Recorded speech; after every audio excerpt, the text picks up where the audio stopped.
Hey, it's your boy Dre off the top here. Once again, like Bernie Sanders, I am once again asking, please rate and review us. Please, a little show like ours, it helps us so much. If you listen to Apple Podcasts, just write one sentence. Great show, guys. Keep it up. That's all you got to do. And give us 5 stars, of course.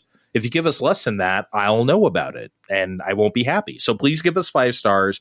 Please give us a review. Leave us a comment on Spotify, YouTube, on superpodnetwork.com. That's a podcast network we're part of now. Go there and listen to us and leave us comments. We would really, really appreciate it. Let's start the show. Step into video game land. Welcome to Fine Time.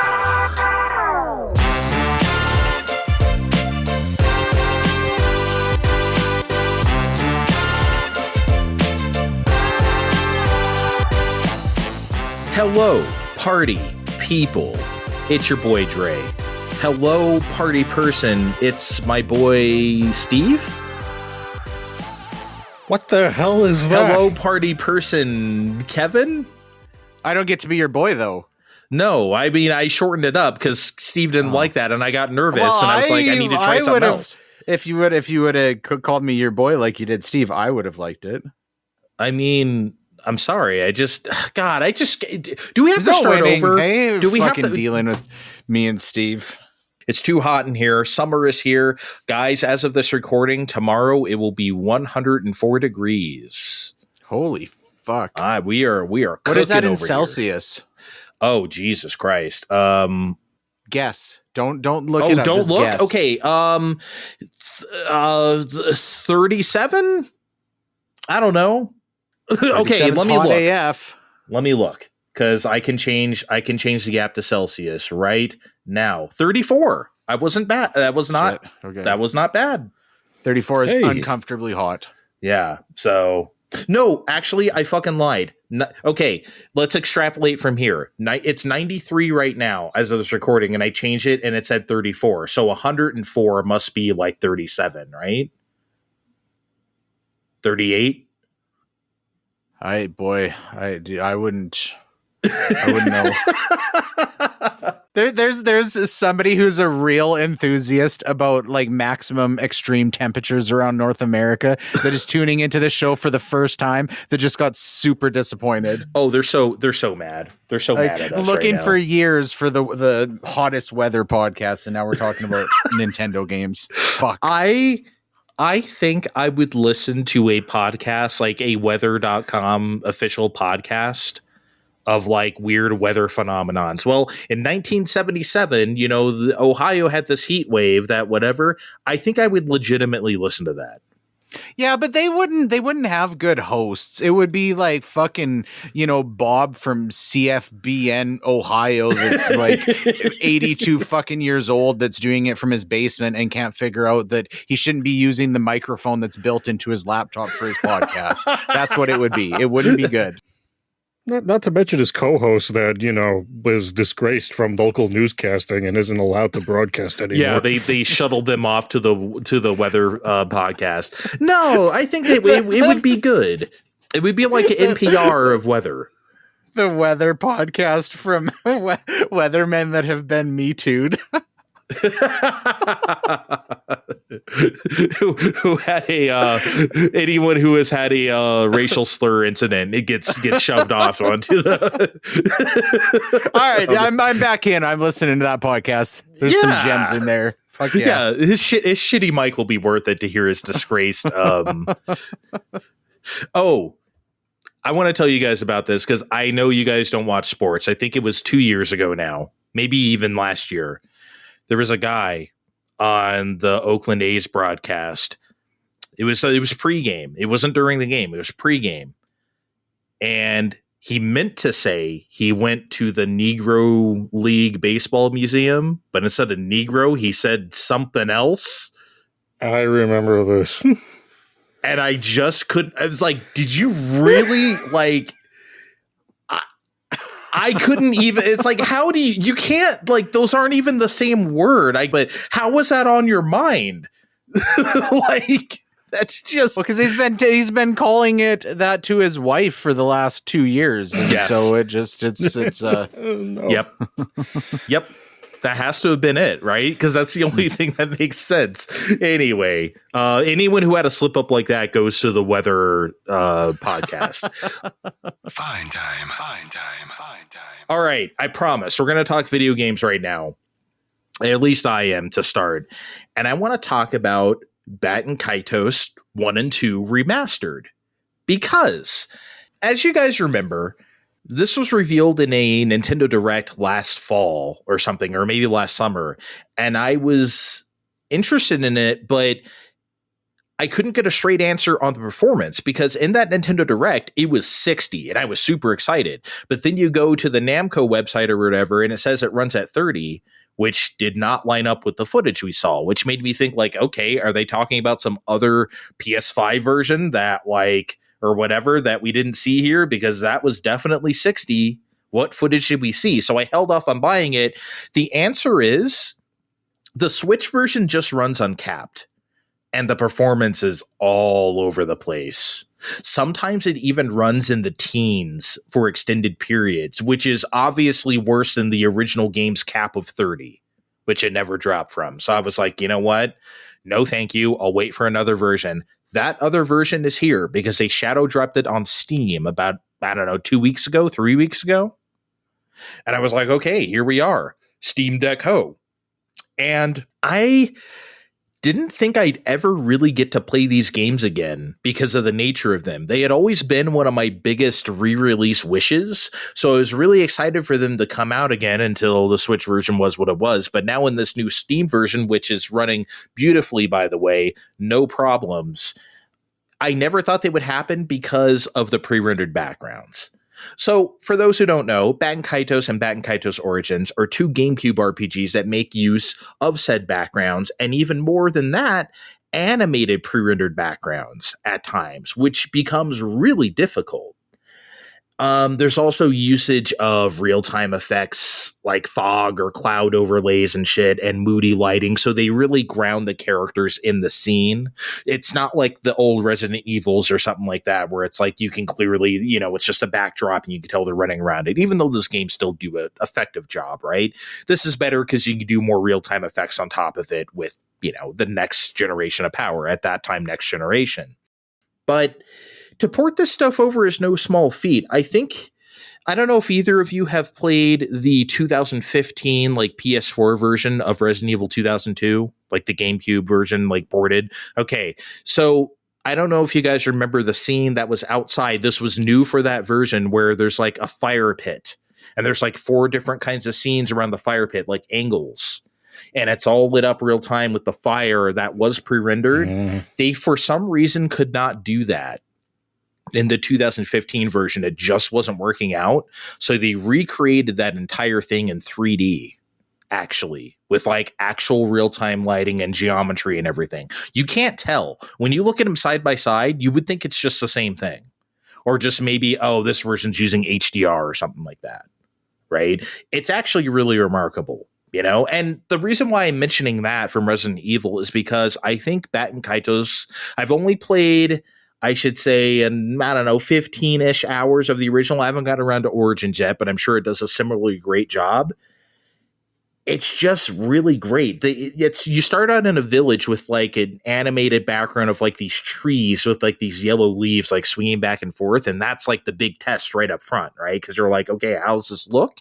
Or rather, how's it gonna look? It looks fucking great, man. It looks so good. You would never know. You would think they just made this for the system. And it's oh, that's cute. They're doing the old, 90s, 2000s pre-rendered thing. That's a cute indie game, but no, it's a real thing, from the past. That's how good it looks. You would just never know. It doesn't look like a port. It's not super pixelated or whatever. Have either of you played the 2019 port of Onimusha to Switch or whatever? Those backgrounds are really soft. I wouldn't say they're blurry. They're just soft as hell, even on Switch, where the resolution isn't even that high. So it works, but clearly they had to like smooth them out. There's none of that going on here in Baten Kaitos. I'm wondering if they're using some sort of AI upscaler. They have to be, right? Because like they can't just recreate those, Kevin, I think.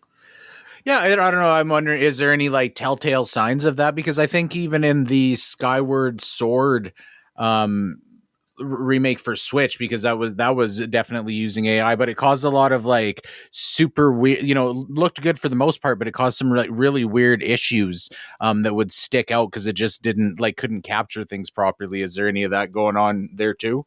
Not that I've noticed. Like every house I've been in, every big cityscape I've seen, all the trees and stuff, everything looks immaculate. I haven't seen anything that makes you go, that looks a little sus or whatever. Like nothing. Well, I think you guys remember the Grand Theft Auto PS2 trilogy ports where they used AI upscaling and all the signs were wrong and all the shit spelled everything wrong. Yeah. There's none of that going on here. This looks clean as fuck. And this is 16:9.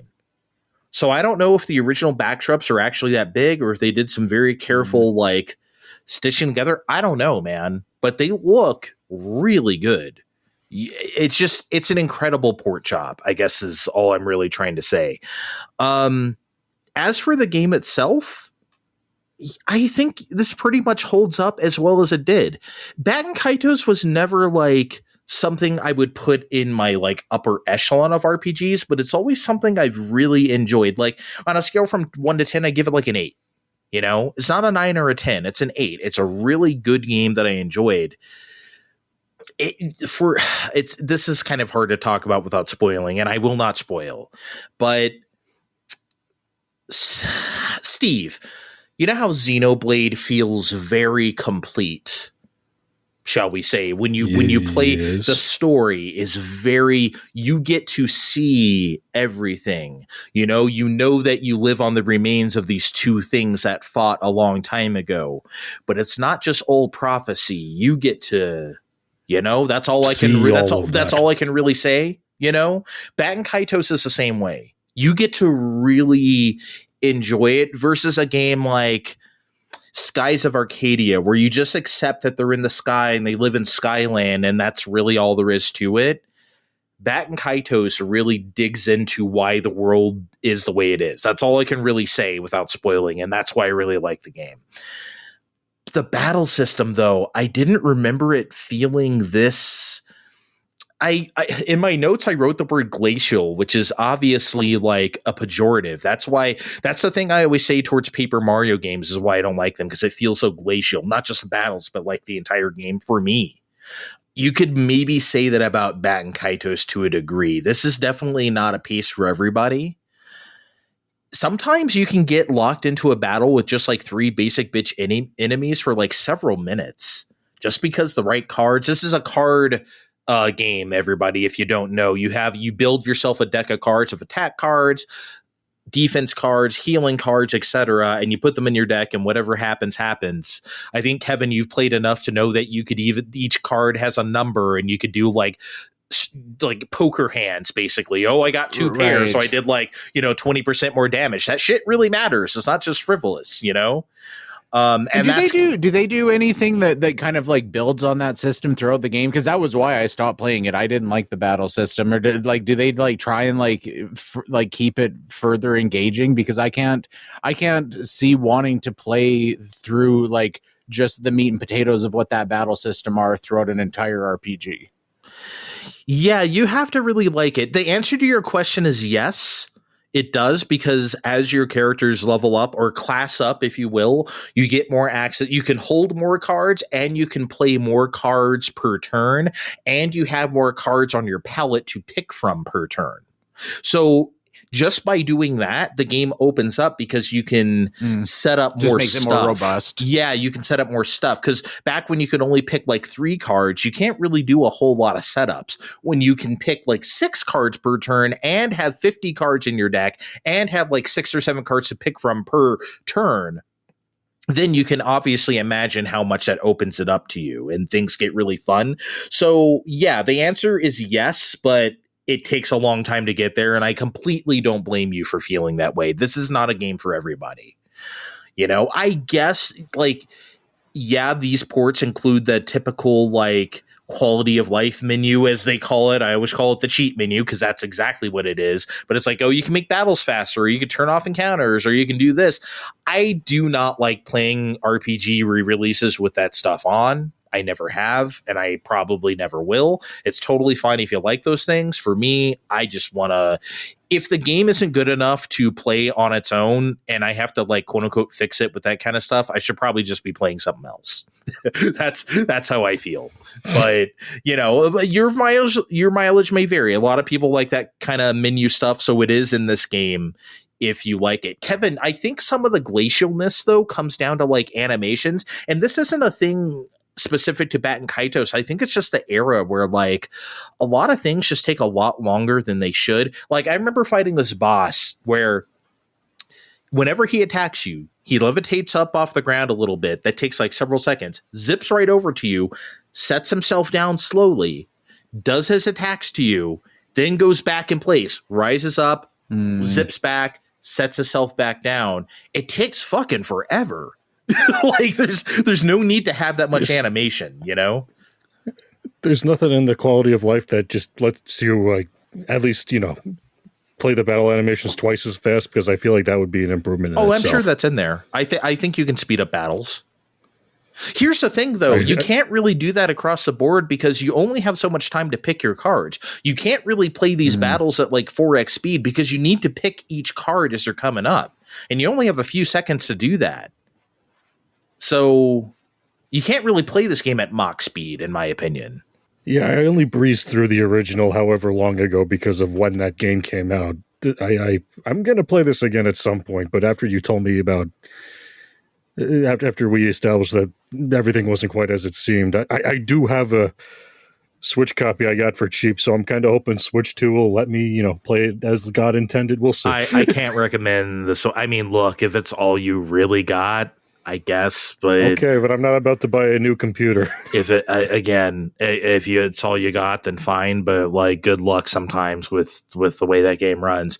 The voice acting, they ditched the English voice acting from our original games. It's only in Japanese here, which is fine because if anyone out there has ever heard the original voice acting of Baten Kaitos, woof. Some of the worst shit you've ever heard. You know, it came out the same year as Tales of Symphonia, and we're all praising Namco for the great voice acting in that game, right? And then Baten Kaitos is a complete other end. It's not only bad acting, it sounds terrible. Everyone sounds like they're coming from a tin can. It is really bad. So they just left it out completely. But they still kept our original English script, which makes a discrepancy between what the Japanese voices are saying and what's actually on screen. But whatever, you would only care about that if you're studying Japanese like I am. I want to end this by saying the composer, Motoi Sakuraba, you are a fucking legend, my friend. Jesus Christ. Me and the guys were talking about just the run he had in the early to mid 2000s, and it was just all quality. There's no stinkers in there. I mean, from the Golden Suns to many Tales games to both Baten Kaitoses to every Mario sports game, the guy was just on fire, and all that shit is incredible. If anyone out there has played any of the games, any of the series I just talked about, you know what I mean. It's great stuff. Mario Power Tennis is like one of my favorite soundtracks of his, like, period. Still to this day, I think all that Camelot stuff is super solid. Mm-hmm. It's just so good, and Baten Kaitos is no exception. Really great classic RPG stuff. Well, I think I'll just leave with this: is that I was thinking during the first few battles, I was like, man, this battle theme has like a lot of components to it. Like, this goes on a while. Like, I haven't heard it loop. And then I remembered as the game went on, oh, these battles sometimes go on a long time. So he probably is like, yeah, we need to extend this. So we need to put the extended version in here because you might be here a while. Anyway, having fun playing Baten Kaitos. Can't recommend it enough on Steam. I have a question I want to ask before we move on, because as you were talking about this, I was remembering as well when I tried playing this. I also felt like some of the, quote unquote dungeon areas felt like they were just kind of a slog to get through. It was a little bit slow to progress. There was a lot of like long paths that you would go down with like very little reward to get out of them. Was that like a major thing with that game where it's like you gotta enjoy like engaging with these dungeons even though they're maybe not giving that much back to you? Yeah, dungeon design in this game is it can be very old school. Like I'm in a place right now where it's like you need these 4 books and you need to put them on these 4 shelves around this dungeon. And also you need these keys to get into these other places. It's very complicated, you know? And so like, if you don't like that kind of thing, it's very like 80s and 90s dungeon design. It's not very 2000s at all. So yeah, I understand what you mean. If you don't like that kind of thing, then you're not gonna really like this game. Plus the battle system, you're just gonna be fighting sometimes a lot. So yeah, I get it. I can't sit here and blanket recommend it to everybody, but if it sounds like your kind of thing, then it probably is. Give it a shot. Fine time.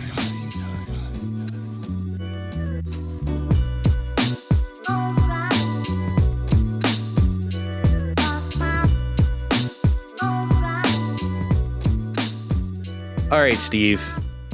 This episode is going to air on the 4th of July, Independence Day, for my country and your country, but not Kevin's. So yeah, fuck you, Kevin. Yeah, fuck you. So you played a game in the spirit of this holiday. I was going to say this great holiday, but your mileage may vary. Yeah, it's only as good as the barbecue you're having, in my opinion. But yep. Can I come over for ribs? By the way, you going to invite me one of these days? We're just having burgers and dogs. Okay, fine. I'll take burgers if I could ever get invited for Independence Day. Are you want to do your first American Independence Day with us down there? I don't remember getting invited to Canada Day, but okay. I guess we could just start inviting you. Wow. Nobody gives a shit about Canada Day. I'm going to be totally real. I did not know that was a thing until you told me like 2 days ago. Yeah, you know why? God. Because we weren't invited. All right, I'll remember next year. Anyway, you know what I played? I played Contra Rogue Corps. Contra Rogue Corps is not Contra Operation Galuga, which was just released a little while ago. Contra Rogue Corps was a game that was announced in E3 2019 on Nintendo's Direct. You know, the one where they led off with Hero being in Smash Brothers and ended with Banjo being in Smash Brothers, and also a teaser for what we would eventually know as Tears of the Kingdom. Yeah, that one. Somewhere in the middle, they had a very, very cringy looking trailer for this game. They were like, oh no, this is what they're doing with Contra right now? This newly revived Konami? This is what they're doing to one of our favorite run and gunners? Did this have like a talking panda bear in it or something? Am I remembering that right? Yes. All I remember from it is that it was top down. Is that correct? Most of the time, yes. And you had limited ammo. Is that correct? The gun can overheat, and then you have to wait for it to go back down. Same difference, really. Anyway, go on. But anyway, why do I have it? Because nobody bought this fucking game, and then I bought it on a GameStop deal of the day way back during our original creative endeavor, and I thought I was going to piss myself off with this way back then. I never did. So now this holiday came up. I figured let's finally put this in and play it. Like, okay, why did you think America fuck yeah when it came to Contra? I just because need to Contra, know. Where did Contra, America, commandos shooting shit to death. I see where he's coming. Okay. Where Contra? But come on. I mean, yes, our Bill Reiser and whatever the fuck his other name is are very American coded. Don't get me wrong, but like, yeah, okay, I hear you. So, is this absolute trash that we all kind of ignored? I might be getting soft in my old age, or maybe just in comparison to real trash I played around here, like Gargoyles, the latter Mega Man X Quartet, and even Balan Wonderworld. I kind of found this overwhelmingly okay. Like, this isn't even the worst Contra game I've ever played. That would be Contra Force for everyone playing along at home. Holy shit, that game is just awful. That is the worst Contra game. That's worse than any of the like the PS1 ones or whatever, for sure. So anyway, what do we do in Contra Rogue Core? You play a prologue as some commando guy that looks like Bill Reiser got smacked with an ugly stick and had a drill grafted on his arm, while some lady in a helicopter is just so cool and edgy describing the rest of the cast. A lady who that's different than the one who's narrating. So there's a separate lady. That's she's got an alien that got the fly to her. You know that movie. It's like living in her stomach like Krang, and that's a character. So she but can that thing independently talk from her, or is the thing in her stomach her? You have lady on top, and then the thing in her stomach just makes a lot of noises. Okay. Unpleasantly. You got another alien that decided to turn on the aliens because I guess he watched Frasier. He's like, oh no, we must get rid of these other alien scum. Yes, quite. Like he's a race traitor. and as Kevin pointed out earlier, there's a fucking panda. I think his backstory is that a doctor was dying and he's like, oh shit, I need to keep living. So he stuck his brain in a panda. So now we have a panda for Contra. Yeah, you know what? I'm upset too because I wanted to play as a fucking panda so bad, but because I was doing this for a 4th of July show, God bless America, I gotta play with our familiar but not really commando guy in the spirit of the thing. And really, there really wasn't that much difference going on between them because once you start the game proper, you're in a hub and you can practice shooting and improve your gear and your organs based on drops. Why would you need to practice shooting? Just you're in a hub because, guys, we were supposed to be playing this with friends in local or online multiplayer mode. That's not going to fucking happen in 2024 now, is it? It wasn't happening in 2019 either, or whatever this came out. So what am I going to do by myself? I'm going to select a mission or level from the board. It's going to load, and then I'm going to follow along a corridor, and it's going to make me shoot a lot of fucking alien demon things. And it's not the worst feeling thing in the world. You fire with ZR, and you aim with the right stick. Okay. It's not that bad. You gotta keep track of how your weapons work. Blah blah blah. It's not great. It's not bad, except for when the game sticks you into what it literally calls shooting gallery mode. You know, just like in original Contra, if not for the cringe announcement every time. Now entering shooting gallery mode. You know, where you go behind the character in third person mode and. It was real cool in the 80s, but why are we doing this in 2019? Hold on. I have many questions. So, like a lady, like an AI voice lady comes on and literally says, now entering shooting gallery, like literally like that? Oh no, it's the lady in the helicopter. She's following you around on all your missions, like your conscience or some shit. Okay. And what does this entail? So, like, literally it goes behind that. Are you saying it's like level 2 of the original where you're going like down a corridor or something? And like, you know, it's like that sort of behind the back view where you're shooting forward? Is it like that? That would be how shooting gallery mode works, yes.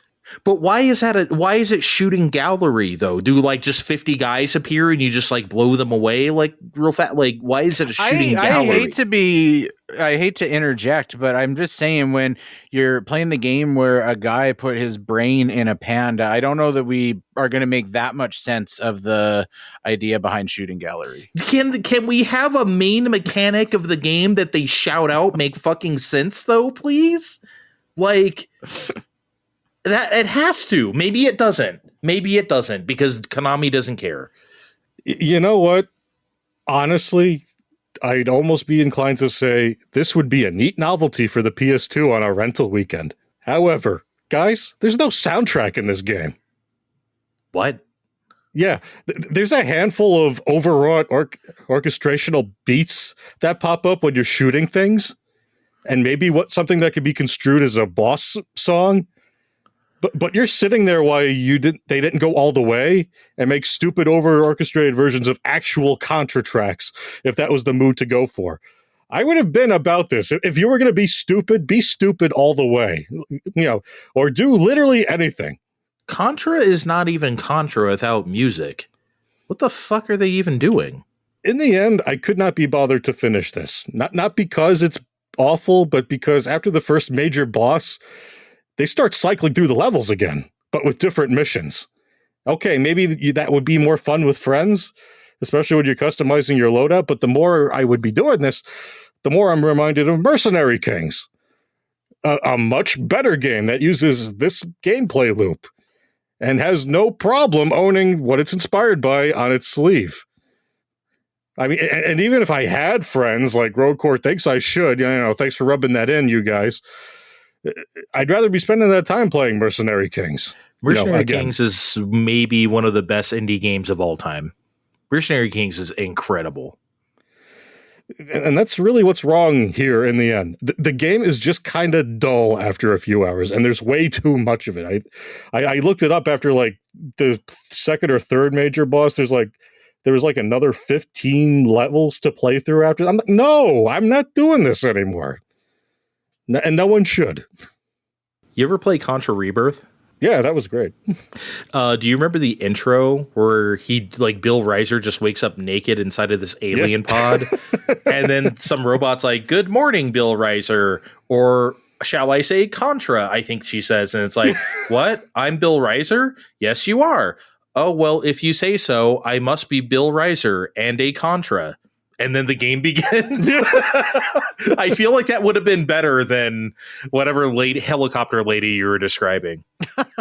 I think Helicopter Lady was practicing for, what's that game that I lost all my money on? For Spoken, not Forsaken. Yes. Not I think she was practicing for that. So let me get this straight. You guys are Contras? You could have got away with playing as the panda if that's what you really wanted to. I don't think the American people would have condemned you and said, like, how unpatriotic that you didn't play Contra Rogue Core. Yeah, no, I'm a real Nixon fan. He gave us the pandas, Well, what's more patriotic than a panda?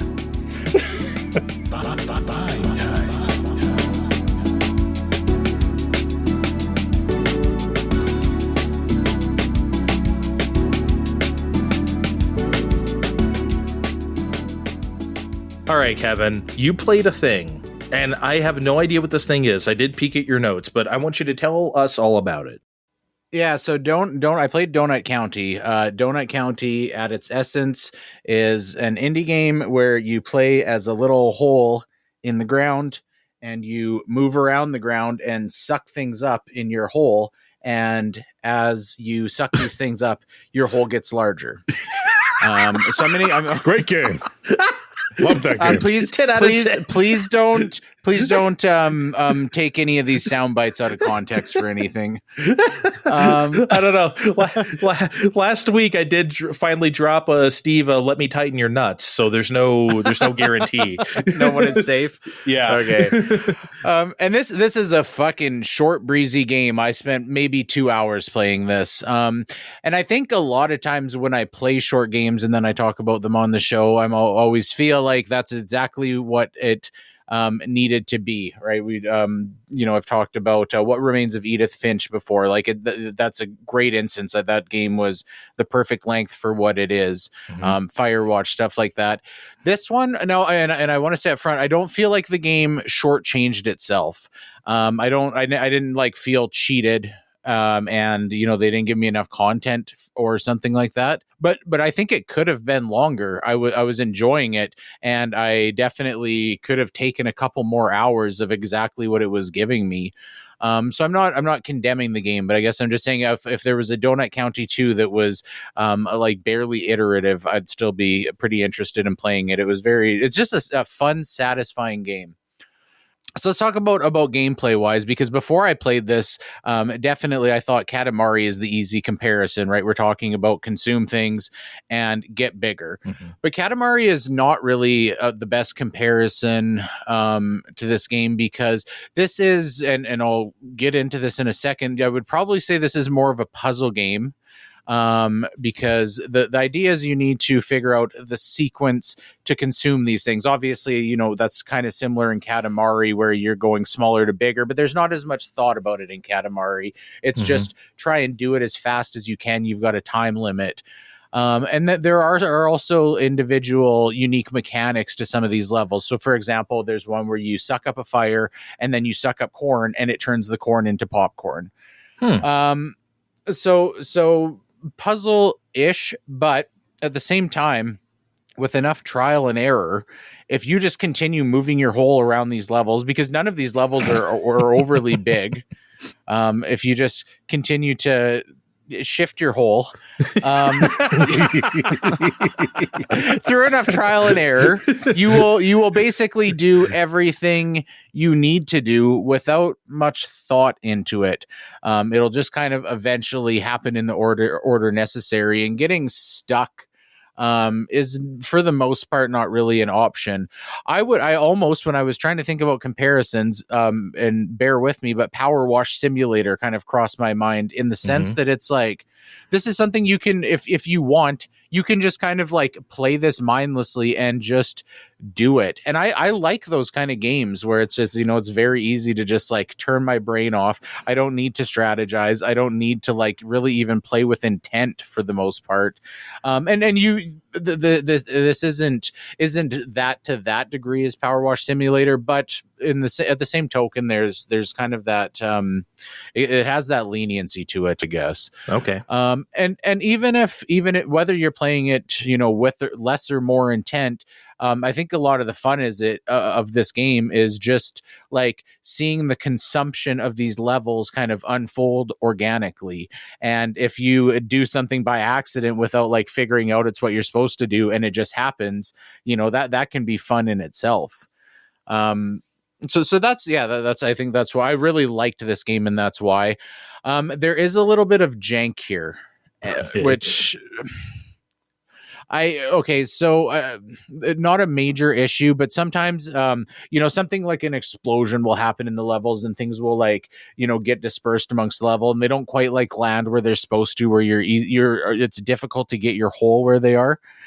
And sometimes things don't just quite fit in your hole the way that you think they should.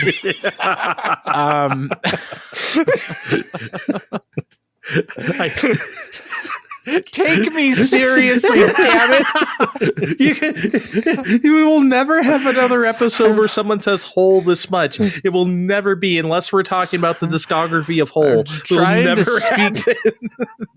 to speak Maybe critically about holes. A video game here. I know. This is serious business on Fine Time. I go to submit my like application to be a video games writer for the New Yorker, and I say check out Fine Time as a reference. It's not going to go over well. Yeah, Jason Schreier is not putting you on his team at Bloomberg when he hears this. So. Yeah, you tell me to take my shifting hole elsewhere. This sounds fun though, because the comparisons to Katamari and like other such things, I really obviously like stuff like that. So like, let me ask you this. Is there like score play? Is there like, do you get like graded on this stuff? Is there like is it like that kind of game, or is it just kind of there's a Trashopedia, so you can kind of, and to be honest, I didn't really like poke around the Trashopedia all that much. Okay. But so it's just kind of like what you have like sucked up in your hole as a diary. Okay. I guess. I didn't mess around with that. I just kind of worked my way through the levels. So back to the jank a little bit too. There's late game, so you are given the opportunity to eject things out of your hole at times. And so you can do that late game. And there was this one level where you're supposed to eject something and hit this shelf above you, and there's like 5 rabbits on top of it. Do you remember that part, Steve? Yes. Okay. So at that part in specific, I tried doing that like 5 times, and it just wasn't working.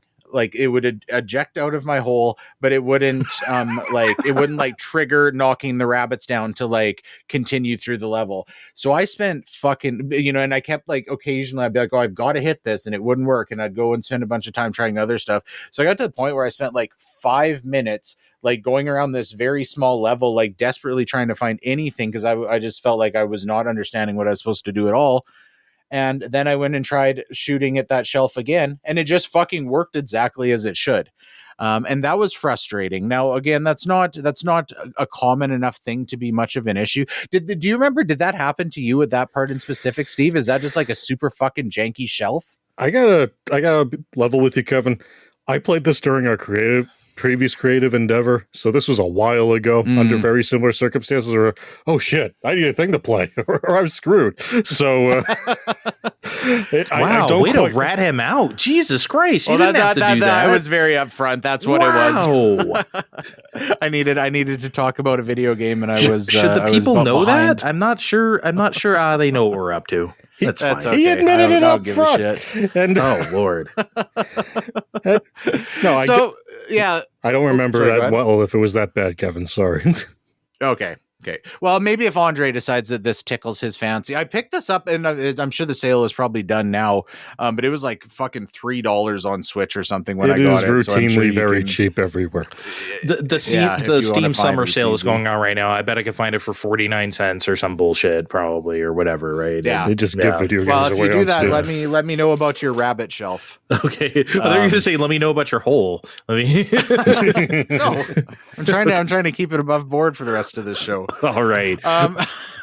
So my biggest critique with this game is the dialogue sequences between the characters. So there is a whole story about, this whole sucking up this town. And I will definitely give them, the writing is well thought out and it's whimsical. It's definitely like 98% of it is writing for the sake of it. It's not consequential to the game at all. The writing is good, and I'm glad it's there for those who would enjoy it, but it did wear thin on me not too long in. And you cannot skip these sequences. They take some time, so it was a lot of sitting there mashing A to get through them, which barely speeds it up. And there's these sequences where like these characters are texting each other, and so you like see a raccoon sitting here holding his phone, like waiting for his friend to reply, and it's just showing like the 3 dots that she's typing, and I'm mashing like, okay, fucking get a move on, right? Now again, I'm glad that this is here for those who want it, but I feel like they intentionally decided to not let you skip these sequences because they were really proud of how they wrote them and felt like it was an important part of the game. Personally, I feel like if you're so confident in those sequences, then you should give people the ability to skip them and just be confident that the majority of people will appreciate them for what you gave them, and will be interested enough to stay there anyways. I would even go as far, I think if I like was getting bored and I skipped one, I would have been more engaged in like trying to enjoy them as I went forward. But once I realized I couldn't skip them, then I was just kind of pissed off. Again, very much not a deal breaker. It certainly didn't make me like regret my time with this game or anything. I found that, I don't know, a little bit like disappointing. And if they would have just like give the player a little bit more confidence or agency, I think maybe I would have just like respected it that much more for that. Kevin, I don't remember the dialogue being that terrible. And maybe you were just a little too anxious to go back to playing with your hole. Oh no, and see, I don't think the dialogue was terrible. I really don't. Exactly what you said. I was too anxious to get back to playing with my hole.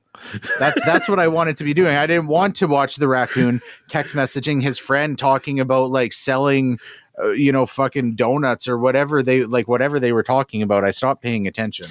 What is gonna? Because I just wanted to suck my, What is going to be the name of this show? What is the name of this episode? I don't even know. I have such a wealth of hole to pick from. I don't even know what I'm going to do later. I guess we'll find out. Probably feel confident it's going to be a whole themed episode. All right, guys, we've talked enough. I think we need to go wash our holes. How about we hit the showers, huh? Yes. Let's go. It's time to hit the showers. We'll be right back on Fine Time.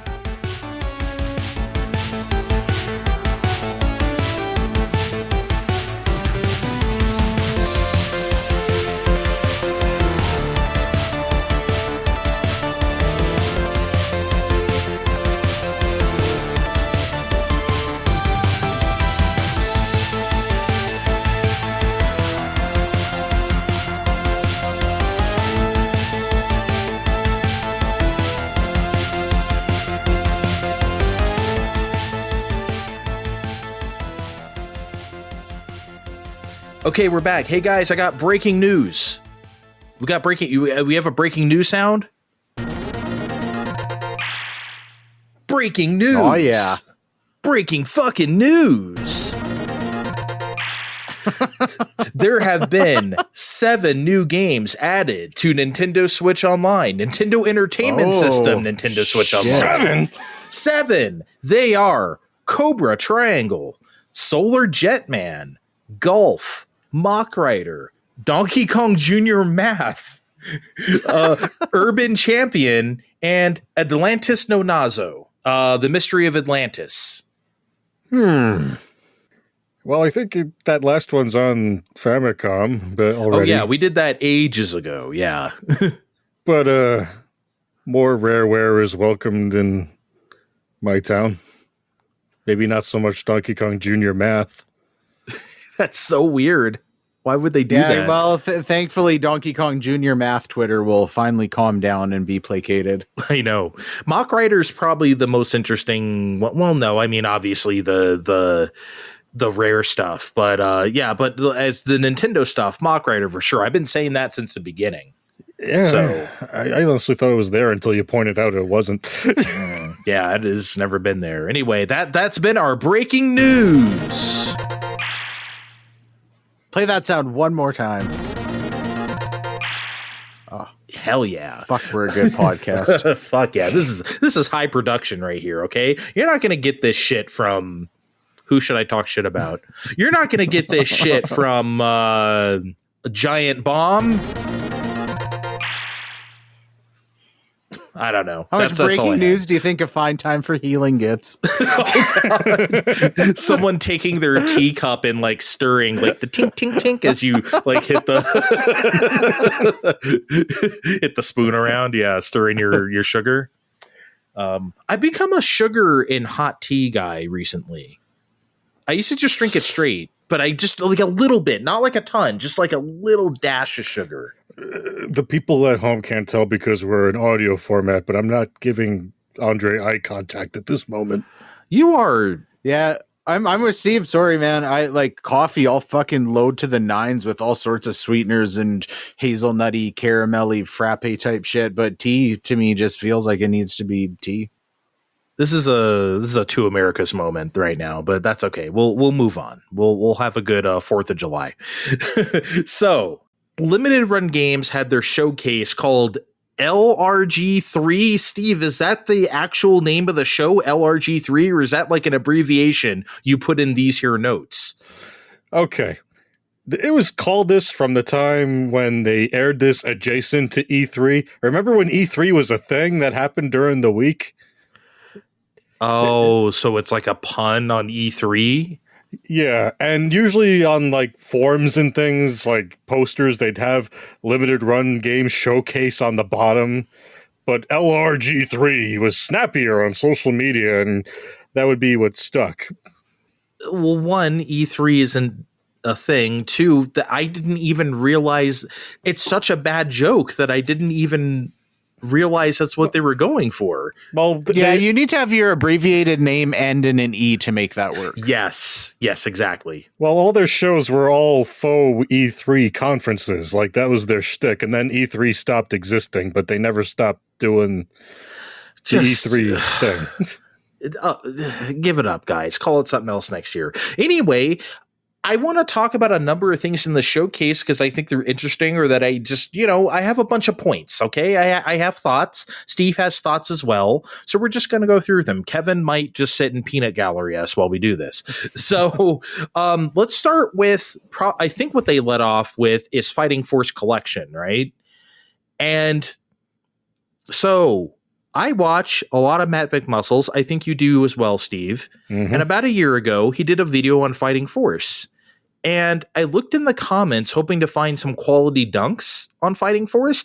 And instead, I found a bunch of people saying how much they love this game. Oh, man, I love that Fighting Force. I was shocked. How could anyone like this crap? This game was a fucking joke when it came out. Like what happened? Well, you know what? I know what happened, really. and I'll give you guys one guess. Kevin, you want to guess what happened?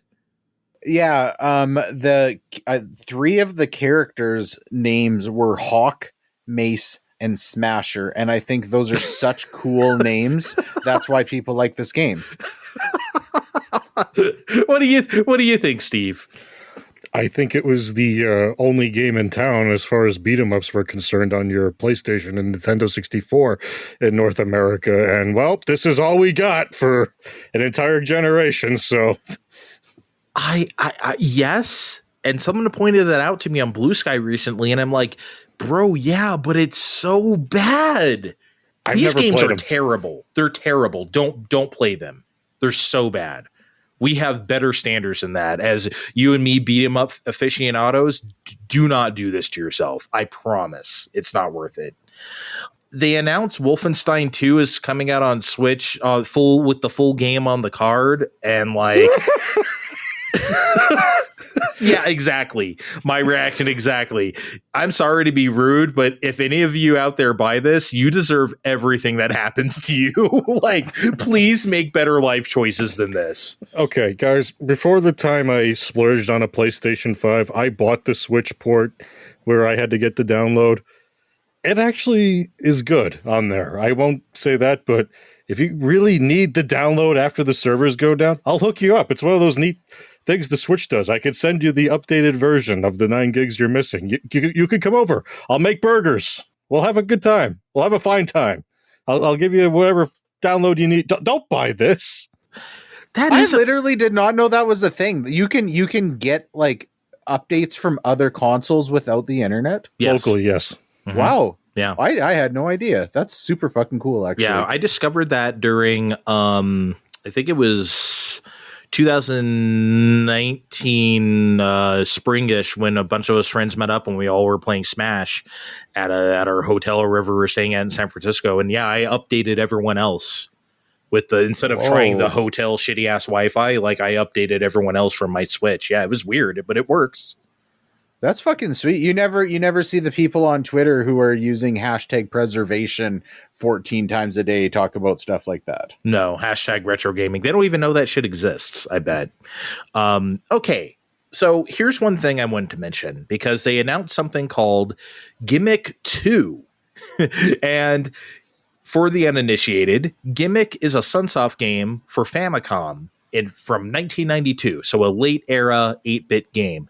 Never came here until recently. I want to say, Steve, a few months ago was released on everything. Finally here, like late last year, early this year, it finally came out to America and everywhere else. Yeah, and I've never played it, but it's considered one of those golden age Sunsoft games that's like really highly regarded. So there's that. But there was a recent controversy about the announcement of the sequel. So apparently, Tomomi Sakai, the original creator of Gimmick, didn't know there was going to be a sequel either, apparently. He found out the same time the rest of us did during the showcase. So he tweeted the following, quote, "I've been receiving messages about the sequel to Gimmick. While I'm honored that the original game continues to inspire, I want to clarify I wasn't involved in developing Gimmick 2. The news of this project was a surprise to me as well. Thank you for your support," end quote. This led to like a lot of people being mad about this for some reason. And then Bitwave Games, the publishers, if you will, or maybe even developers of this new Gimmick, made the following statement, quote, "To clear the air, we owe an apology to Tomomi Sakai. When we licensed the IP for Gimmick, we failed to connect with its original creator. We deeply respect Tomomi Sakai's work. Gimmick 2 would not exist without him. In hindsight, we should have done better. Much love, green heart emoji." End quote. Can someone please, God, explain to me what the problem is here? Is there some sort of like cultural thing here in Japan that I'm not aware of that people are violating? And even if there is, why are a bunch of white Zoomers on Twitter mad about this in the comments? You guys don't give a fuck. Like, what the hell is going on, Steve? Someone tell me.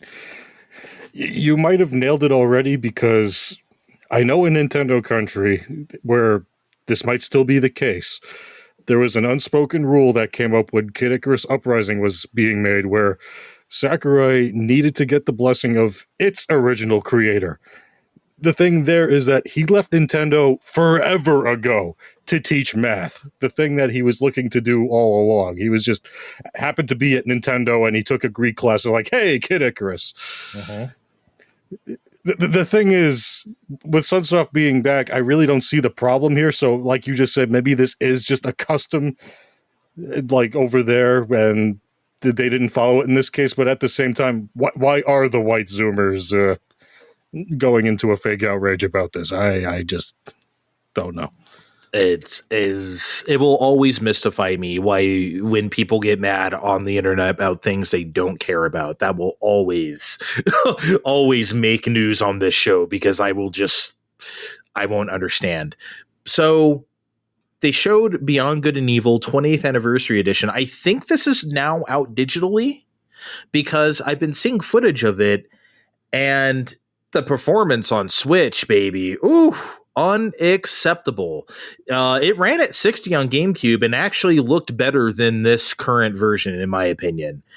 And let's face it, the reason why they keep getting away with this type of shit is because people lap it up. Oh yes, I can play Beyond Good and Evil on the go on this neato game card that I got. How about care about yourself like a little bit and don't do this? Care about yourself one time.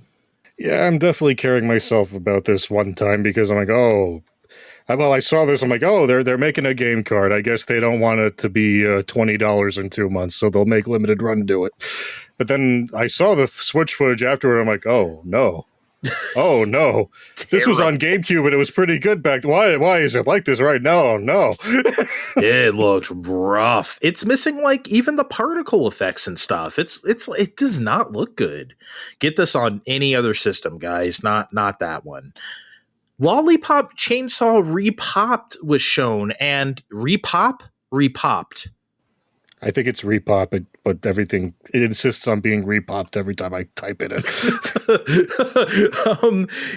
Okay, so tell me about you seem to know more about the development history of this, Steve, because when it was announced, I was like, this looks like shit, and I just kind of wrote it off. Okay, because I had to do more research myself. A while ago, they announced a full-blown remake with none of the original people involved. You remember that part, right? Mm-hmm. Mm-hmm. And we were all like, well, that's no fucking good. Like, almost a year ago, they very quietly announced a pivot to, okay, we're just going to do a remaster of the original game for modern platforms. Please don't yell at us anymore. See, and that's how much of a disaster that initial reveal was. That I honestly thought both of these were separate projects. Like, they're doing repop, and there's still this bad idea of a remake coming. I didn't know they pivoted until I looked into this. Yeah, I'm glad they did, because this looked a lot better than that soulless crap we saw. Because like I wasn't buying. I know this term is overused nowadays, but honestly, it looked like someone put Lollipop Chainsaw into like an AI generator and spat out like, here's Lollipop. That's what it looked like. It looked so soulless, so machine generated, just crap. I was like, this is not Lollipop Chainsaw. I don't know what this is. And yeah, all the life squeezed out of it, that version. So I'm ready now. I'm into this now that it looks somewhat good, Kevin. Yeah, I mean, I thought this looked cool too. It's just, unfortunately, this kind of game is not acceptable to wives. So I don't want to get the side eyes. So Kevin, you guys will review the two of these. Kevin, if it's passable, there is a Switch version coming. I'm pretty sure I saw the cover for it. You think you could hide that around playing in handheld? Boy, you'd think so, but then you get caught and you get all sorts of accusations flying, and it's bad news. Yeah, you might just want to stay away from the Lollipop Chainsaw. Yeah. We will tell you how good this repop is when we get to it. Okay, when you guys are playing this, I'll play Snake Pass. Okay. Snake Pass. Was that the game where you're literally like a snake? It looks like a rare snake, and you have to bend yourself around like objects. Yeah, it was like I don't know if it came out on launch day, but it was a very early Switch digital game. It was like one of the few games you could get on the. I played that shit. That was fun. That was really fun. I've thought about playing it. It looks interesting. It was fun. Yeah, I completely forgot. God damn, I played that entire game too. Shit, I forgot about it. Damn. Yeah, that's a good one. You will enjoy Snake Pass for sure. Yeah, and I won't get in trouble for playing Snake Pass. So then they showed Gex Trilogy, which I feel like they announced a long time ago. I thought this has been out. They or closed something. the show with it last year with a teaser. They didn't show any footage though. I will commemorate this Gex Trilogy by now reading the content warning that Crystal Dynamics put in front of the Tomb Raider trilogy earlier this year. The games in this collection contain offensive depictions of people and cultures rooted in racial and ethnic prejudices. These stereotypes are deeply harmful, inexcusable, and do not align with our values at Crystal Dynamics. Rather than removing this content, we have chosen to present it here in its original form, unaltered, in the hopes that we may acknowledge its harmful impact and learn from it. End quote. Steve, they're gonna have to put that shit again at the beginning of Gex because I tell you what, with you, I've never properly played through a Gex, so I'll bite and piss myself off in good time with these whenever this comes out. There's some. I'll put it this way: there's some Asian jokes, especially in the first game, that I even thought were like, "Whoa, what is this?" When I was 13 or whatever, I thought that at the time. So I can't even imagine now, Kevin. I played Deep Cover Gecko, but I also played it on Game Boy Color. So I don't think there was any like. Of course you did. Somehow I don't think that's the same. On that version.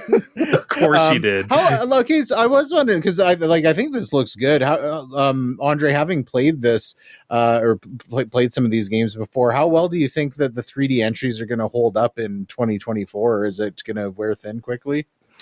I don't think so. I think they'll play just as fine as they ever did. I don't think they were ever like great or anything. They're good, I think, but nothing like spectacular. And I think they will play just as they ever did, Steve. I'll see when I get there. I guess they announced Tomba's back. I guess it looks like a straight port, which I don't know. It doesn't look very enhanced. And I guess Tomba 2 eventually. And I don't know, Steve. Are you into the Tomba? Well, I was going to ask you that because I never played a Tomba. I had Nintendo 64. It was one choice as a kid. You got to pick one. And no one else, and no one in really. PlayStation and no one in PlayStation Land had Tomba at all. So yeah, you know why? Because nobody really gave a shit, despite what people will tell you now. Like, I mean, it's fine. Tomba's fine. I'm not afraid to say it. It is okay. Just like the Klonoa people, guys. It's fine. That's it. Look, it is good that the stuff is being re-released. I think that always is a good thing, but I don't think you should be like pursuing this. Oh man, I'm going to play this PS1 classic. It's totally fine. You don't need a limited run game physical of this? No, you do not need this on a game card or whatever. I don't know why I keep putting this in the realm of Switch. Maybe because I think those are the people dumb enough to like buy like, like Beyond Good and Evil on like the crappy version on a game card. I don't know why I keep attributing all this to this. I would have bought a good version on a game card, but no, we have to make shit. There is you got anything else from the show that you want to talk about real quick as we wrap this up? Yeah, you already talked about a few, but there were a few other things towards the end. They had from the Carbon Engine section that they've been tacking on to the end here. Starting with Ninja 5.0. You might remember back in February, me and Andre were on here without Kevin talking about when IGN was doing a thing and Limited Run was there showing off their big Carbon Engine deck with Rocket Knight Adventures and Felix the Cat. And they're like, we got one more Konami game coming in a month. They were like, oh, and we were guessing what it was, and we were completely wrong. It was Ninja 5.0, a Game Boy Advance game that's very expensive on eBay. Well, I'll give it a try. But Ninja 5.0 always makes the YouTube like top hidden gems on Game Boy Advance lists. And I've tried it. I don't get it. I don't know. Steve, you play it and we'll see what you think, because I don't understand why it's hitting all these hidden gems lists. Yeah, I've never played it. I just remember getting like good reviews on sites back in the day, and that's the only reason why I even know of it. So I don't know, man. Again, we'll find out. But something I'm probably going to find out about sooner, because this I did buy the game card for, because I'm a sucker. Clock Tower Rewind. They showed this off a bit last year. They showed off more of it this year, because guys, even though we do a lot of shit talking about WayForward around here, I want to believe that they are able to just fucking port something using an engine that already exists. Mostly because they have already done this with Shantae on Game Boy Color and other things. I did play Shantae on Game Boy Color on Switch last summer. It wasn't my favorite game, but they know how it was a fine port. They know what they know what they're doing with the engine. If you say so. Yeah, I'm sitting here saying this because it would be great to play this Super Nintendo version in English. Just me. I would like to. I just don't see. The thing is, I'm hesitating because I really do not like hide and seek horror gameplay. You know that. So, and that's what this game is. And I really don't feel like it's beautiful, and I kind of want to experience it, but I know it's just going to piss me off. So maybe I genuinely thought you were gonna end that by saying, I really do not like WayForward. Well, we all know that already. I was going to say WayForward cannot change what the game is. I don't know. They could go into their working designs era. Then they closed very similar to how they did the Gex trailer last year, but with a Bubsy collection, the perfect collection. Get it? Because he's a cat. And anyway, and oh my God, you people just want to see me suffer, don't you? Through playing Bubsy games. Although, to be more serious, could you imagine these assholes doing all of the old Bubsy games? Because Bubsy 2 came out on Game Boy, and Fractured Fairy Tales was a Jaguar exclusive. Something that, as you may recall with Atari 50, they finally figured out how to do, in the biz. So, these games are trash, man. Yeah.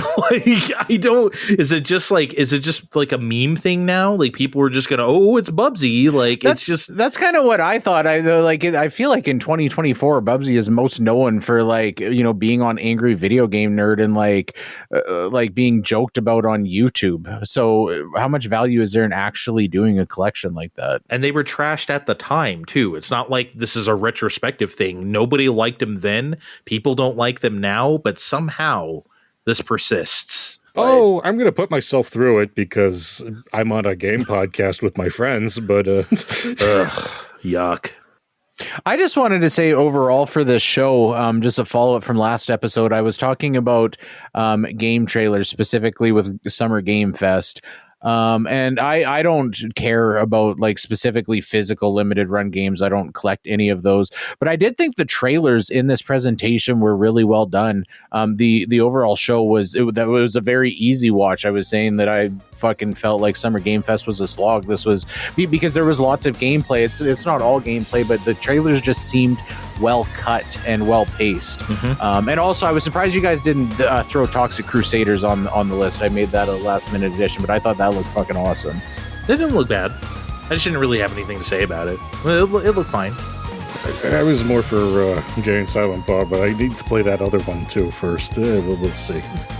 Fine Time, broadcasting worldwide.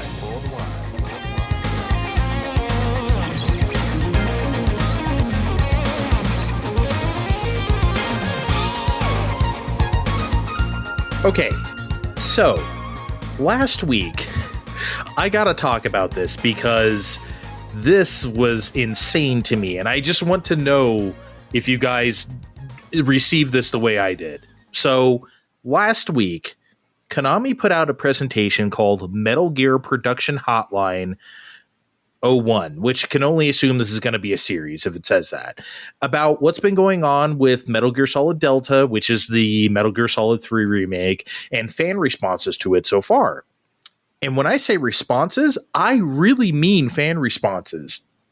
because they were showing good comments and some bad comments along with them and really scathing stuff. And they read them on the air. They just read them. The bad comments included things like, and I quote, "Metal Gear is dead and you killed it. You guys can't even do a remaster right." Probably talking about the Metal Gear Solid, like the classic stuff from last year, which is true. "Bugs that impact gameplay should have been fixed before release." And the last one they read, "You'll probably do a bad job on the next game, so I'd rather you just give up." What the fuck? They read these, and the MC was like, "Reading some of the negative comments was a bit tough. It must be hard to hear such criticism," she said to the producer on the panel, and the producer responded, and I'll quote, "Some of it is tough, but if this is how the fans feel, I don't blame them for sharing their honest opinions. And while we aren't able to individually speak to all those concerns, I want to first of all assure everyone that we are listening, we pay attention to feedback, and we take it seriously," end quote. Guys, is this just me, or is this one of the weirdest things ever in this type of presentation? Like, that's insane. Imagine weird. This in a Nintendo Direct. Seriously, imagine if Nintendo got up there and read like comments about Metroid Prime 4. "Oh, this is never coming out. I bet this is on Switch too. Oh, you guys will just fuck it up anyway." Imagine if they read those. Like, that's how I received this. And I just couldn't believe it, Steve. I couldn't believe it. There is only one way I could see reading bad fan mail as good, and that would be if you did a whole meta kind of presentation and went, "Oh yeah," and then you showed off a really badass Metal Gear Solid Delta trailer, and then followed it with an announcement saying, "The Metal Gear Solid 2 collection's coming real soon, you guys." But as you may recall, none of those things happen there, so what are you guys doing out there? I don't know, Kevin. Kevin, is that insane? Like, I can't imagine. Go ahead. I literally just tried to like figure out what the thought process was behind it, and I can't even like make an educated guess. I don't think it like necessarily hurts them. They obviously made an intentional choice to do that. But I don't think that builds any goodwill. Like, I feel like, it would have served the exact same purpose to say, we've noticed a lot of critical feedback to this project online. We want to assure fans that we've considered that during development, right? Like that achieves the same effect. But why, especially ones that are just like, "So I'd rather you just give up." What is the like, because I mean, these presentations aren't like done like one guy sitting down with a notepad. People sit and discuss the format of these things. What was that conversation look like when somebody like pitched, "Hey, I seen this guy called us filthy pieces of shit on the internet. Do you guys want to just like bring that up on the show?" Yeah, it's one thing if you make a bit about it, like, Jimmy Kimmel's mean tweets or something like that, right? But like, if you don't, like, I don't know, man. For this type of presentation, that just felt like, I guess maybe the only thing I can think of is like maybe they just Konami, whoever's there still, wants to be taken seriously again as like a games company, because we haven't done that in like 15 years. So that's all I got, man. And that's just so tenuous, but I don't think this is the way to do it. So all of this was part of a segment called Ask the Metal Gear Team, in which they took questions submitted from the audience. And the very first question was a doozy. And it was, "Is there any chance the original staff members will return to work on, co-develop, or supervise any of the Metal Gear series?" And the same producer answered, "While it's not my place to answer on behalf of anyone outside the company or to guess how they might feel about it, but for just speaking for myself personally, I'd like nothing better than to work with Kojima-san and the rest of the team again. If that could happen, that would be the dream."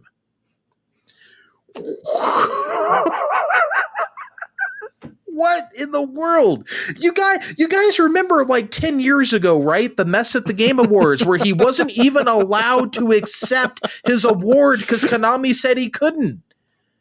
And he tweeted just thank you very much in English to Twitter, and it got like literally a million retweets because everyone was just so. You guys remember that, right? Why in the world would he even speak Konami's name again? I can't even believe this guy said that.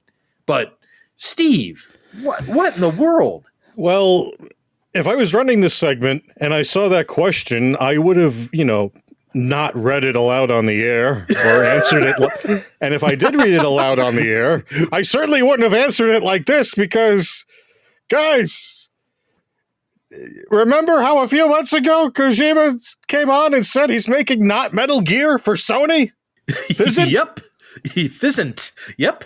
He's not coming back. Guys, people are going to invariably compare Fizzant to Delta. In a just world, both games should kick as much ass as possible. But what are you guys doing? I don't know. I was perplexed. I'm so glad you're with me on this. I was afraid of doing this segment, and you were just gonna be like, "Well, I don't know. He just wants to work with Kojima." And I'm like, "No, because it's America Day when we're uploading this. I want to believe that they can somehow get their head out of their ass and make the best Metal Gear without Kojima Productions that they can." But holy shit. Yeah, I don't really have anything else to say. I just needed the cathartic release of like, this was bonkers and I need to talk. It's like when you have work gossip, but you just need to tell somebody. They don't even work with you or even really care that much. You need to say it, and that's how I felt doing this segment. So that's I feel better. I weight off my shoulders now. Well, we can eagerly look forward to a segment when we get Metal Gear Production Hotline number 2. Oh my God. Now I'm definitely going to be watching that because I want to see what other shitty comments they read. And this was a Japanese presentation, by the way. So these comments were translated from Japanese. So man, y'all are vicious. I tell you what. People worldwide are vicious about Metal Gear.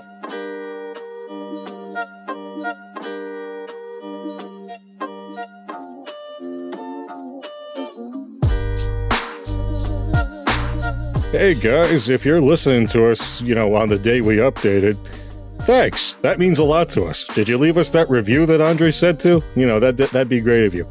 Anyway, that also means it's the 4th of July, and you might be at a barbecue right now, and you might need some help.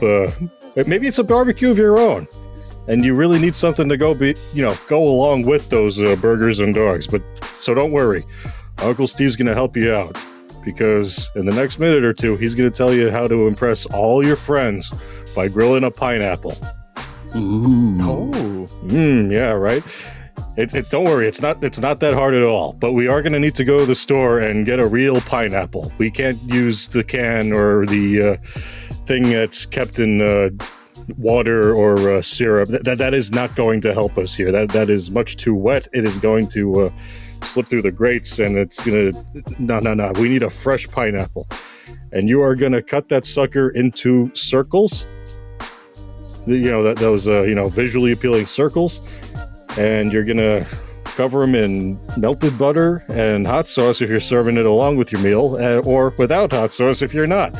Or don't listen to me. Maybe you want that spicy dessert because it all goes well with the whipped cream at the end. Go do that. But either way, once you cover it on with your butter, you're going to put it on a real hot grill.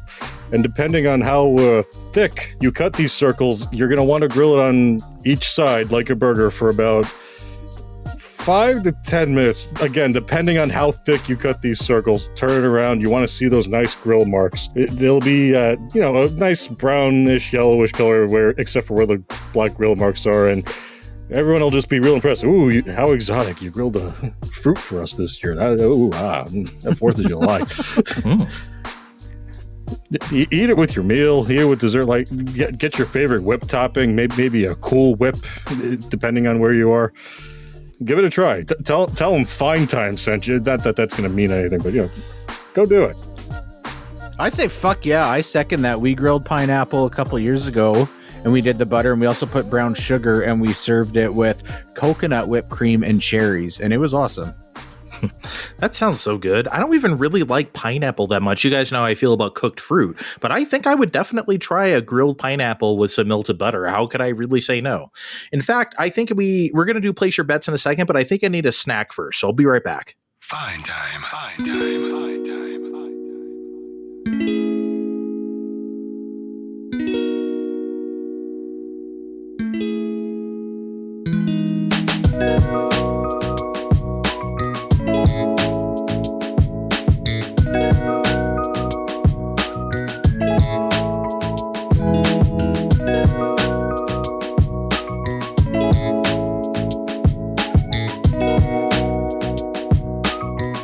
All right, we're back. I didn't really have any good snacks, so I just have a Pepsi for now, but that'll tide me over while we finish up Place Your Bets to end the show, Kevin. All right. Do you guys like bets and places? Yes, and fake money to bet on. Bet with. Okay, so a quick recap of where we are at going in this week. Andre has $1,100. I have to update Steve. Steve is currently sitting at -$1, actually, and he earned himself that should be no longer the case, Kevin. No, he earned himself an extra $500 from playing balance. So I've updated that. And Steve, you are at okay. So Steve, you are at $499. I am at 500, so you are still ever so slightly losing despite having played Balan. I'm sorry. You couldn't give him $501? Well, no, that was the agreed upon amount. He bet, so he got to -1 and he got $500 back. This isn't me being manipulative. What if he compliments you right now for $1? I am. You work at a casino. If somebody goes up and compliments you, will you let them win a gambling game? I mean, if I could, shit, I'd be so rich. God, if I knew how to do that, oh my God, forget out. I can. I work for the house. I'll get my fucking legs broken if Steve gets $1. Okay, fine. All right. So, bets that ended at the end of June. Steve had Tommy Tallarico is involved in some sort of public scandal, whether it is something new or something that just came to light, which did not happen. I did some Googling. I haven't seen anything juicy from Tommy most people lately. would consider having to sell his house and losing his car as a scandal, but I guess in fine time measurements, that's not the case. Nah, he needs to, I don't know, some kid he didn't know about needs to show up, like some 16-year-old needs to show up on his doorstep or something like that. Yeah, there was news that he was selling his house, but I think for all of the Tommy Tallarico news we've had in the past, there's definitely a line that delineates what a scandal is, and he's gone over that line numerous times. Yeah, I don't think selling his house is a scandal. Yeah, me neither, man. Sorry, Steve. So Steve put $50 on that. So Steve is going to lose his $50. Andre, like a dipshit, did not put any money on pro models of either PS5 or Xbox Series X or announced. I gave him 3-1 odds. Put $0. No money. Dumb. I don't know why I was so confident too. You remember, guys? I was sure. Mm-hmm. I was confident. Yeah, but I don't remember why I was now. Well, I was confident because they were saying, well, we're halfway through the PlayStation 5 life cycle. That wasn't really my basis. I was just thinking, that was my basis. I don't know, man. I don't know what I was thinking, but apparently it was the wrong thing. And I feel like that. So we did these bets in January of this year. I feel around that time, there was regular, rumors popping up about pro consoles. So it was definitely like in the ether. There was, but I just didn't. There wasn't anything like from a source that I really wanted to trust. I guess because you always hear that type of shit, but I just wasn't really to trust it. But I guess I should have. I should have thrown $100 at it. I had money to spare. I should have thrown a little bit, but I did 5-1 odds. Yeah, I mean, I should have done it. No, sorry, 3-1 odds. 3-1 odds. Yes. I had 5-1 odds last time for a long shot bet. There's legitimate news or rumors that Sony attempts to purchase Square Enix, which I did not hear those rumors. I only put $25 in, so I guess I will be a loser this week as well. I thought you really had a puncher's chance at that, though. I honestly wouldn't have been surprised to hear that kind of thing. Yeah, I think just hot off all the Microsoft acquisitions, it seemed like there was. I mean, it seemed like there was at least going to be like some even if it was bullshit rumors that would have been discussed. Well, think about all the Square stuff in the last couple months. How Rebirth performed shitty because they didn't promote it, and all the type of shit. Oh, we're not doing this type of game and that type of game anymore. We talked about it on the show, so it's like, who knows? Maybe that's one that we should bring back from the dead sometime. Okay, so bets that resolve at the end of September, just for a quick refresher. Steve had Microsoft publicly announces the rumored handheld we've been hearing about, which he put $0 on for 2-1 odds. Unless we're counting Cobra Andre. Andre had 1.5-1 odds because I thought this was a pretty good bet. Microsoft announces a new Gears of War title at not E3 2024 sometime this summer, and he put $300 on it. So hell yeah, he doesn't get that money yet, but it's obviously a win. And I had 2-1 odds for Nintendo speaks about the development status of Metroid Prime 4 in some form, and I put $110 on there, which I should have put $50 million on there. Well, so they did more than speak about it. I'll tell you that much. So, but I thought for sure. See, if you had given that to me, that would have been a 0. So yeah, you made good on that. Yeah. So now Steve has been hesitant to bet lately. I think because he knew that Balan was coming, and I don't know. I want to spur Steve back into betting. Steve, I've given you 6-1 odds for your new bet this month. 6-1 odds. Ooh. So you could clean house now. And we have previously discussed this and acknowledged that the chance of this happening is not 0. Steve, your bet for today is the Switch's successor official name includes the term Super. 6-1 odds. Oh. Does it need to be Super Switch or Super Nintendo Switch? It needs to have Super in the name. Oh my God. Oh my God. I don't like those odds, Kevin, but because it's something... You don't like 6-1 odds? No. What do you want from me? Because it's been my joke forever. Well, everyone's joke, really. I gotta put down the gotta believe bet of $25. You gotta. But I'm just saying, if you dropped $100, you could walk away with $100. You could be like, you would be close. You would be winning. You would be tied with Andre if you put $100 on there and won. I'm just saying. Hold on, Steve. Say your bet amount again. $25. There, he locked it in. We're locked it in. We're locked in.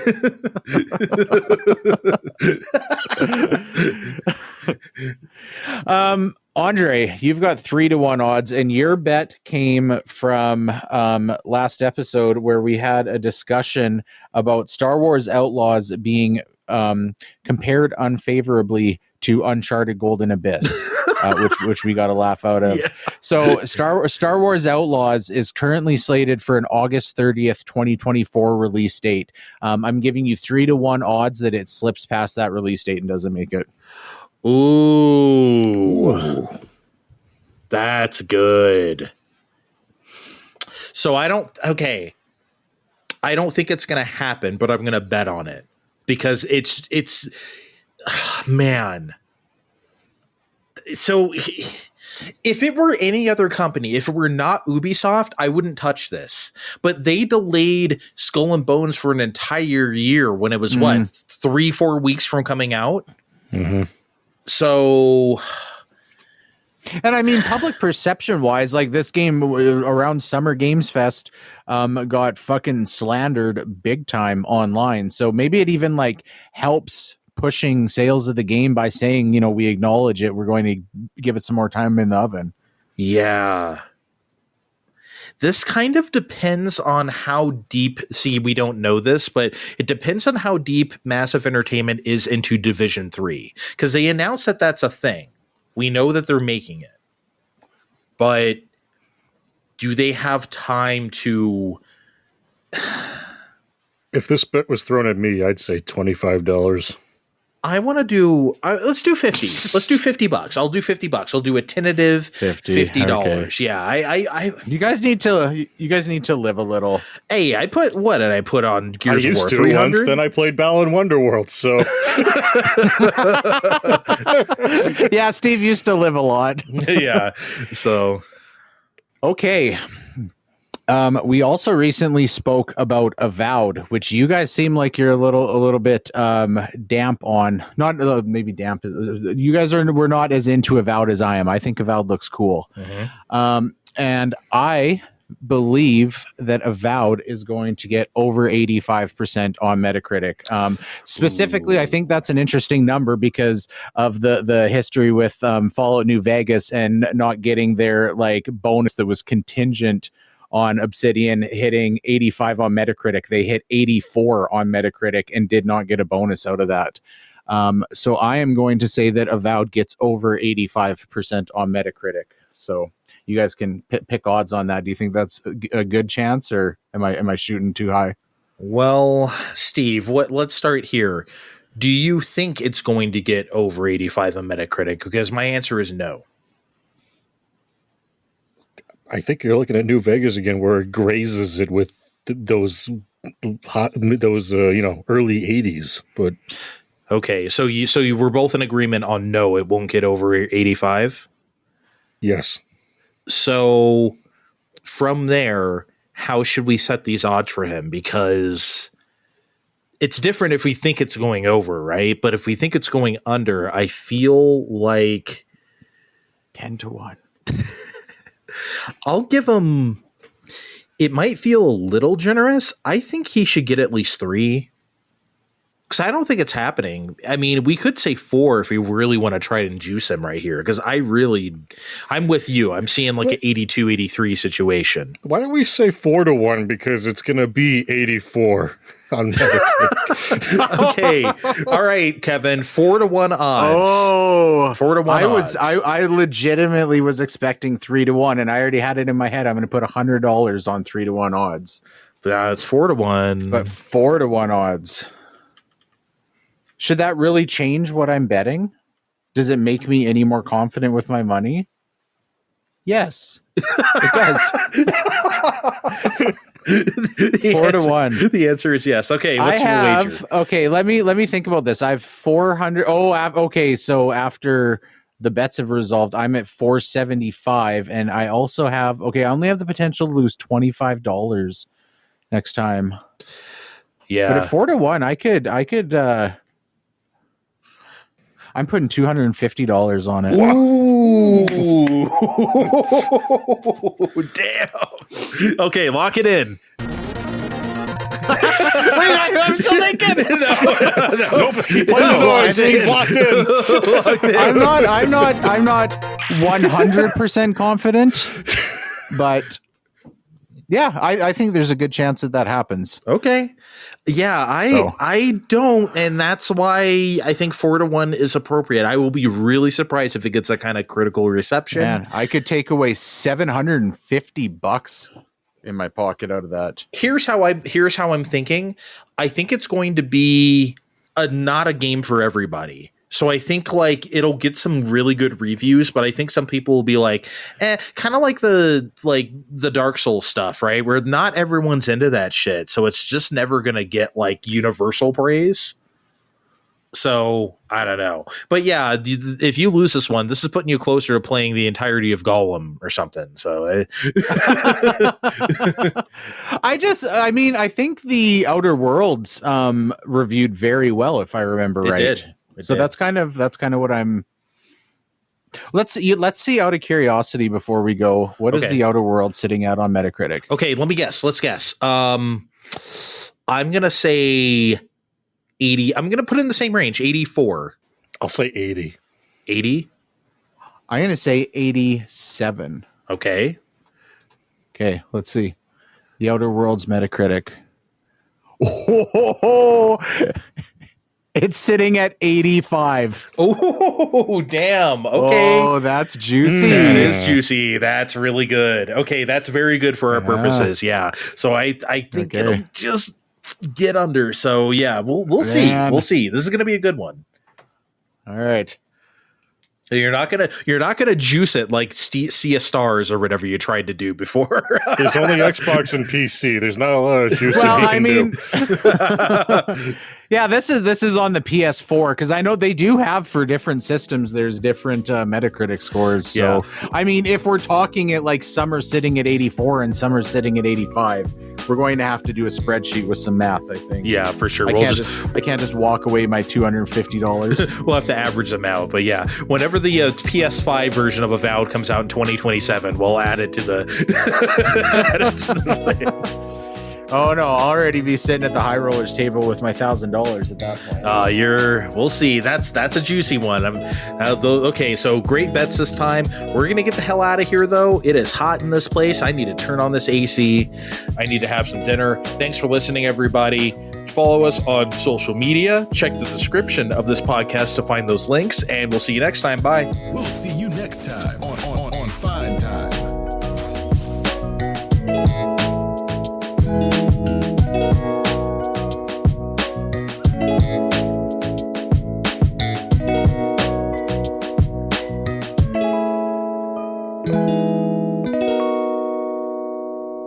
I'm going to turn on this AC for a sec. I need to Okay, then let me go take a turn. Okay. Did you say he was going to go take a turd? Is that what I heard? That's okay. That's what I heard too. But I don't know. I'm always the immature one saying that I heard stuff that somebody didn't say, and so I just shut the fuck up about it. I'll put this at the end of the episode so people can make the judgment for themselves. What else would he have said? Like what sounds like turd? I'm gonna go take a turn? Turn? Yeah. I don't know. I don't know. What is he doing? I don't know. I kind of hope he comes back and he just sits down and goes, "Oh, that was a great shit." I'd feel vindicated. Yeah. I mean, he's been gone long enough. I mean, might be, unless he appears pretty soon, I'm going to assume that's what's going on.